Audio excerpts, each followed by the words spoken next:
യമഹയുടെ ഏറ്റവും പുതിയ MT-09 എന്ന് പറയുന്ന മോട്ടോർ സൈക്കിൾ ഇന്ത്യയിൽ ലോഞ്ച് ചെയ്യാനായിട്ടുള്ള ഒരു ചാൻസ് ഉണ്ട്. 2025 ലോഞ്ച് ചെയ്യാനായിട്ടുള്ള ഒരു ചാൻസ് ഉള്ളത്. എന്തായാലും ഇന്ത്യയിലുള്ള ഓട്ടോമോട്ടീവ് ജേർണലിസ്റ്റുകളെ ഈ ഒരു മോട്ടോർ സൈക്കിൾ ഓടിക്കാനായിട്ട് ജപ്പാനിലേക്ക് യമഹ മോട്ടോർ ഇന്ത്യ കൊണ്ടുപോയിട്ടുണ്ടായിരുന്നു. കുറേ റിവ്യൂസും കാര്യങ്ങളൊക്കെ ഞാൻ അവിടെ കണ്ടിരുന്നു. ഇപ്പോൾ ഏറ്റവും പുതിയ MT-09 എന്ന് പറയുന്നത് പുതിയൊരു ഡിസൈനിലാണ് ലോഞ്ച് ചെയ്തിരിക്കുന്നത്. അതിനോടൊപ്പം തന്നെ 3 വേരിയൻ്റ് ആയിട്ടാണ് ഈ ഒരു മോട്ടോർ സൈക്കിൾ വരുന്നത്. നോർമൽ ആയിട്ടുള്ള ഒരു മോഡൽ SP വെർഷൻ എന്ന് വെച്ചിട്ടുണ്ടെങ്കിൽ ഓയിൽ ഇൻജൻ സസ്പെൻഷനും കുറച്ചും കൂടി അഡ്വാൻസ്ഡ് ആയിട്ടുള്ള ടെക്കുള്ള ഒരു മോഡലാണ് SP വെർഷൻ എന്ന് പറയുന്നത്. അതുപോലെ തന്നെ YAMT എന്ന് പറയുന്ന യമഹയുടെ ഏറ്റവും പുതിയ ടെക്നോളജിയോട് കൂടിയിട്ടുള്ള ഒരു MT-09. ഈ YAMT എന്ന് പറയുന്ന ടെക്നോളജിയെ കുറിച്ച് പറയാനാണ് ഞാൻ ഈ ഒരു വീഡിയോ ചെയ്യുന്നത് തന്നെ. ഏറ്റവും ആദ്യത്തെ കാര്യം YAMT എന്ന് പറയുന്നത് നമുക്ക് ആ ഒരു മോട്ടോർ സൈക്കിൾ മാനുവലായിട്ടും ഓട്ടോമാറ്റിക് ആയിട്ട് ഓടിക്കാം. ഗിയർ ലിവർ ഉണ്ടായിരിക്കില്ല, അതുപോലെ തന്നെ ക്ലച്ച് ലിവർ ഉണ്ടായിരിക്കില്ല.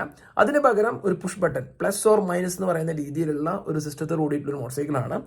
ഇതിനെക്കുറിച്ച് പറയുമ്പോൾ ഞാൻ 4 വർഷമായിട്ട് KTM and Gusto racing India എന്ന് പറയുന്ന ടീമിലാണ് വർക്ക് ചെയ്തിരുന്നത്. എൻ്റെ ജോലി എന്ന് പറയുന്നതും most of the time riding തന്നെയാണ്. സോ ഞാൻ വിചാരിച്ചിരുന്നൊരു കാര്യമാണ് പ്ലസ് ഓർ മൈനസ് എന്ന് പറയുന്ന രീതിയിലുള്ള ഒരു ഷിഫ്റ്റിംഗ് വരികയാണെന്നുണ്ടെങ്കിൽ കുറച്ചും കൂടി ബെറ്റർ ആയിരുന്നു എന്നുള്ള കാര്യം. നമുക്കറിയാം ഓൾറെഡി പല ബ്രാൻഡുകളും ഈ ഒരു പ്ലസ് ഓർ മൈനസ് എന്ന് പറയുന്ന രീതിയിലുള്ള ഗിയർ ഷിഫ്റ്റിംഗ് ഉണ്ടായിരുന്നു. പക്ഷെ അതത്രയും പ്രോപ്പറായിട്ടുണ്ടായിരുന്നില്ല. പക്ഷേ യമഹയുടെ YAMT എന്ന് പറയുന്നത് ഒരു പ്രോപ്പർ ആയിട്ടുള്ള ഒരു സെറ്റപ്പാണ്. എന്തായാലും നമുക്ക് വെയിറ്റ് ചെയ്യാം. Thanks for watching. See you next video. Until then, ചാ.